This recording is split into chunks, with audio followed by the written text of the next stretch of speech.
हमारा टॉपिक चल रहा है साम्राज्य का सुदृढ़ीकरण एवं क्षेत्रीय विस्तार, जिसके अंतर्गत हम है वो कर रहे हैं मुगल एम्पायर के बादशाह अकबर के साम्राज्य विस्तार को डिस्कस कर रहे थे, जिसमें हमने लास्ट लेक्चर के अंतर्गत मालवा की विजय, गोंडवाना पर विजय, राजपूतों के साथ संपर्क, चित्तौड़ की विजय, रणथंभौर की विजय और लास्ट हमने किया था कालिंजर की विजय।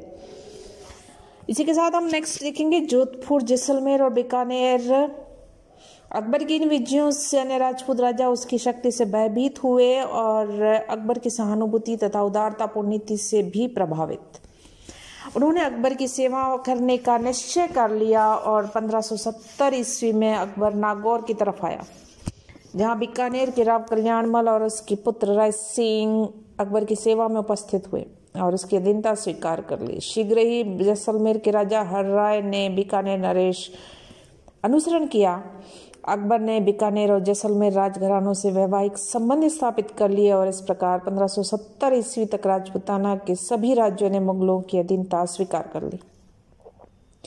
केवल मेवाड़ अभी भी अपनी वंश परंपरा का पालन करते हुए मुगलों की अधीनता से मुक्त था और जोधपुर के राव चंद्रसेन ने भी लंबे समय तक मुगलों का प्रतिरोध किया था। नेक्स्ट आती है अकबर की गुजरात पर विजय। गुजरात को यदि हम देखें तो वो अंतर्राज्य व्यापार का केंद्र बिंदु, साथ ही मक्का जाने का मार्ग भी था और अकबर गुजरात को अपनी पैतृक संपत्ति भी समझता था।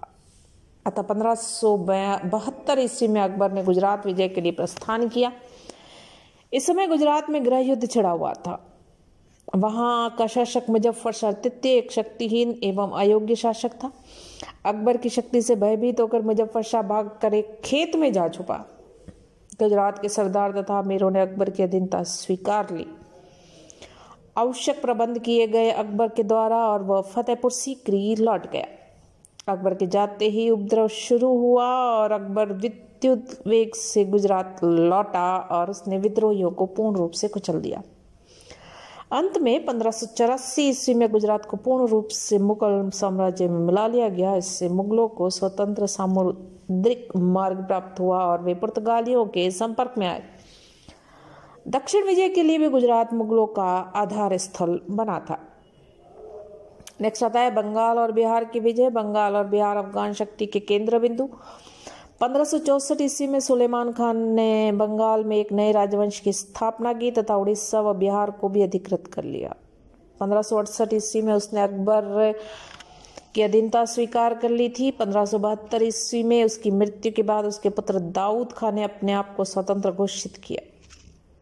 मुगल क्षेत्र जम्मानिया पर अधिकार कर लिया। अकबर जैसा महत्वाकांक्षी सम्राट इस कुचेष्टा को सहन करने के लिए बिल्कुल भी तैयार नहीं। अकबर ने पहले जौनपुर के गवर्नर को ससैन्य दाऊद पर आक्रमण करने के लिए कहा। युद्ध में दाऊद मारा गया। बंगाल और बिहार मुगल साम्राज्य में मिला लिए गए। नेक्स्ट आता है मेवाड़ पर पुनः आक्रमण। महाराणा उदय सिंह के समय चित्तौड़ राजपूतों के हाथ में निकल गया था और उदय सिंह उसे पुनः हस्तगत न कर सका। 1572 ईस्वी में उसकी मृत्यु हुई और उसका बेटा प्रताप सिंह गद्दी पर बैठा। स्वाधीनता की किरणें प्रताप की आंखों से फूट फूट कर निकल रही थी। स्वाभिमानी राणा प्रताप ने मेवाड़ को मुगलों के पंजे से मुक्त कराने की प्रतिज्ञा की और उसके साधन सीमित। अन्य राजपूत शासक अकबर के केवल समर्थक ही नहीं बल्कि प्रताप के शत्रु भी बन गए। इन प्रतिकूल परिस्थितियों में भी वे अपने मार्ग पर चले और अकबर भी प्रताप को नतमस्तक करने के लिए दृढ़ संकल्प। कछवाहा नरेश मन सिंह गुजरात से लौट रहा था और उदयपुर ठहरा। महाराणा प्रताप ने उसकी यथोचित आदर सत्कार किया। उसके साथ भोजन करने के लिए उसने अपने पुत्र अमर सिंह को भेज दिया, स्वयं नहीं गया। मान सिंह ने इसे अपना अपमान समझा। वह समझ गया कि उसकी बुआ का अकबर के साथ विवाह होने के कारण ही प्रताप भोजन में उसके साथ सम्मिलित नहीं हुआ। दिल्ली पहुंचकर मानसिंह ने अपने अपमान की कथा अकबर को सुनाई और उसके कान भरे। अकबर उसके क्रोध की कोई सीमा न रही और उसने महाराणा प्रताप पर आक्रमण करने के आदेश जारी कर दिए। हल्दी घाटी का युद्ध हुआ। इसमें राजा मान सिंह और आसफ खां के नेतृत्व में मुगल सेना मेवाड़ की ओर चली गई और उधर राणा प्रताप ने भी युद्ध की तैयारी शुरू की। जून 1576 गोकुंदा के समीप हल्दी घाटी का मैदान और दोनों पक्षों के बीच में घमासान युद्ध में देशभक्त राजपूत उन राजपूतों से लड़े जिन्होंने अपनी स्वतंत्रता बेच दी थी। राणा प्रताप और उसके सैनिक बड़ी वीरता से लड़े, किंतु मुगलों की अपार शक्ति के सामने असफल रहे और इस विजय के परिणाम स्वरूप समस्त मेवाड़ पर मुगलों का आधिपत्य स्थापित हुआ। राणा प्रताप युद्ध भूमि से पहाड़ों की ओर चले गए, किंतु हतोत्साहित नहीं हुए। राणा प्रताप ने अपना संग्राम जारी रखा। अनेक कठिनाइयों के होते हुए भी मृत्यु पर्यंत चित्तौड़, अजमेर और मांडलगढ़ को छोड़कर सारे मेवाड़ पर अधिकार कर लिया। निस्संदेह प्रताप एक देशभक्त तथा वीर योद्धा था। प्रताप की मृत्यु के बाद अमर सिंह गद्दी पर बैठा और 1599 ईस्वी में अकबर ने अमर सिंह के विरुद्ध सेना भेजी, किंतु राणा के वीर सरदारों ने मुगलों के सारे प्रयास असफल बना दिए। मेवाड़ पूर्ववत स्वतंत्र बना रहा। अकबर की मेवाड़ को अधीन करने की अभिलाषा उसके जीवन काल में पूरी न हो पाई। नेक्स्ट देखें तो उत्तर पश्चिमी सीमा प्रांत को लेकर अकबर की नीति। अकबर के आरंभिक राज्यकाल में काबुल का शासक उसका सौतेला भाई मिर्जा मोहम्मद हकीम था। उसकी मृत्यु के बाद 1585 में अकबर ने काबुल को अपना साम्राज्य में मिलाया। कछवार राजा मान सिंह को वहां का गवर्नर नियुक्त किया। अगले वर्ष मुगलों ने कश्मीर पर भी अपना अधिकार कर लिया, उसे काबुल प्रांत का एक भाग बना दिया। अब केवल दक्षिणी सिंध को छोड़कर समस्त उत्तरी भारत पर अकबर का अधिकार हो चुका था।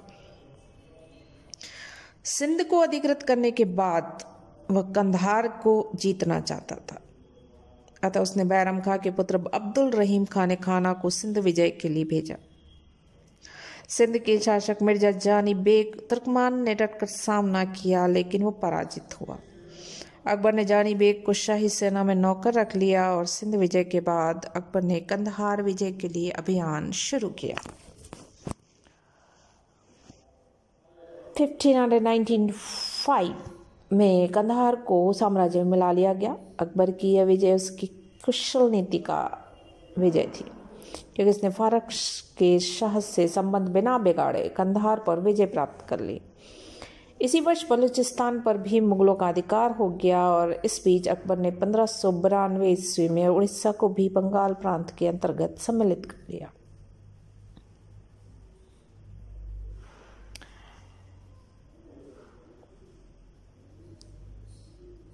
अकबर के राज्य की सीमाओं की यदि हम बात करें तो दक्षिण विजय के साथ ही उपयुक्त विजयों के साथ अकबर का साम्राज्य काबुल से बंगाल तक और कश्मीर से बीजापुर तथा गोलकुंडा की उत्तर सीमा तक विस्तृत।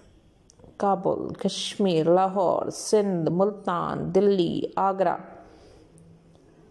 अवध, इलाहाबाद, अजमेर, गुजरात, मालवा, बिहार, बंगाल, उड़ीसा, खानदेश, बरार, अहमदनगर आदि सभी प्रदेश उसके राज्य में शामिल। नेक्स्ट हम देखें तो अकबर की राजपूत नीति।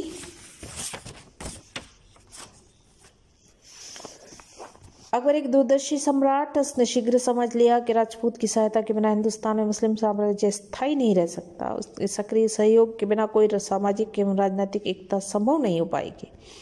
अतः उसने प्रेम, सहानुभूति, उदारता से राजपूतों के हृदय को जीतने और मैत्रीपूर्ण संबंध स्थापित किए। अकबर की इस नीति के परिणाम स्वरूप साम्राज्य में संयुक्त शासकीय वर्ग का उदय हुआ। जिन राजपूत शासकों ने अकबर की अधीनता स्वीकार कर ली, उन्हें दरबार में सम्मानपूर्ण स्थान दिए, ऊंचे ऊंचे पद पर नियुक्त किया, उन्हें अपने धर्म पर आचरण करने की स्वतंत्रता दी तथा उन्हें उनके जीवन, धन संपत्ति तथा मान मर्यादा की रक्षा का आश्वासन भी अकबर के द्वारा दिया गया। ऐसे संयुक्त शासकीय दल से अकबर ने ऐसे योद्धाओं का दल जुटा लिया जिन्होंने भयंकर से भयंकर आपत्ति में भी अपूर्व साहस और स्वामी भक्ति का परिचय दिया। राजस्थान के शक्तिशाली राजपूत घराने मुगल साम्राज्य के सुदृढ़ आधार स्तंभ बने और उन्हीं के सहयोग से मुगल साम्राज्य का विस्तार भी हो पाया। सलीम का विद्रोह। अकबर अपने बड़े पुत्र सलीम से प्रारंभ से ही बहुत स्नेह करता था। प्यार से उसे शेखू बाबा कहकर संबोधित करता था। अकबर ने उससे अन्य राजकुमारों की तुलना में ऊंचे पद भी दिए, जिससे स्पष्ट था कि अकबर सलीम को ही अपना उत्तराधिकारी बनाना चाहता है। फिर भी युवावस्था में सलीम उद्दंड और पिता के प्रति उसकी अशिष्टता बढ़ती ही चली गई। सलीम अपने पिता के साथ अबुल फजल से भी नाराज था। उसका ख्याल ये था कि अबुल फजल के प्रभाव के कारण ही युवराज के रूप में उसके महत्व की हमेशा उपेक्षा की जाती है। उम्र बढ़ने के साथ साथ सिंहासन प्राप्त करने की ललक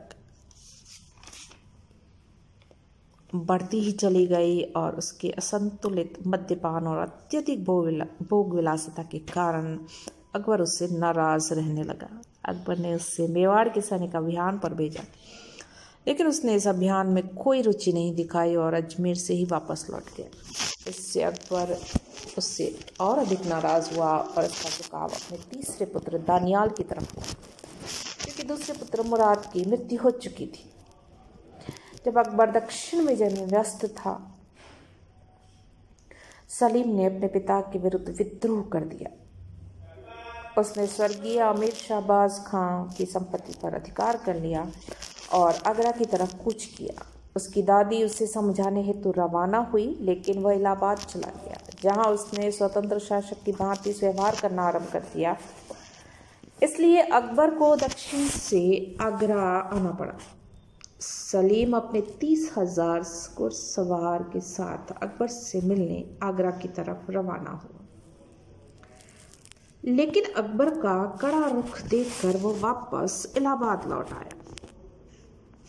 इस समय अकबर ने परामर्श हेतु दक्षिण से अबुल फजल को बुलाना तय किया, लेकिन अबुल फजल अकबर से मिलता उससे पूर्व ही सलीम ने ओरछा के राजा वीर सिंह बुंदेला से अबुल फजल की हत्या करवा दी। इससे अकबर क्रोध से पागल हो उठा और सलीम सुल्ताना बेगम और गुलबदन बेगम के प्रयासों से पिता और पुत्र में मेल करवाया गया, लेकिन सलीम इलाहाबाद जाकर पुनः शराब के नशे में डूबा और क्रूरतापूर्वक कार्य किए। अकबर के रोंगटे खड़े हो गए। अकबर ने उसे दंड देने स्वयं इलाहाबाद की तरफ प्रस्थान किया, लेकिन हमीदा बानो बेगम की मृत्यु के कारण वह न जा सका। अपनी दादी की मृत्यु पर शोक प्रकट करने के बहाने 9 नवंबर 1604 ईस्वी को सलीम अकबर के दरबार में उपस्थित हुआ